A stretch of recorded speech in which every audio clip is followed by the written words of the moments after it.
In this video, I'm going to show you how to log out from openart quickly and easily. If you're done using the platform, switching accounts, or just want to make sure your session is secure, this simple tutorial will walk you through the exact steps. And if this video helps, make sure to hit like and subscribe for more quick software guides just like this. Alright, let's jump right in. First, open the openart website and make sure you're signed into your account. Once you're on the main dashboard or home screen, look to the top right corner of the page. You'll see your profile icon there. This is usually where account settings and user options are stored. Go ahead and click that profile icon. After you click it, a drop-down menu should appear with several account-related options. In that menu, look for the sign out button.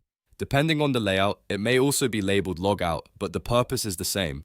Click the sign out button to immediately end your session. Once you do that, openart will log you out of the account and you'll be taken back to the sign-in screen or the public homepage. That's it! You're now safely logged out of openart. This is a very quick process, but it's useful to know whether you're sharing a device, using a public computer, or simply managing multiple accounts. If you found this tutorial helpful, don't forget to give the video a like, subscribe to the channel, and turn on notifications so you never miss another easy tech walkthrough. Thanks for watching, and I'll see you in the next one.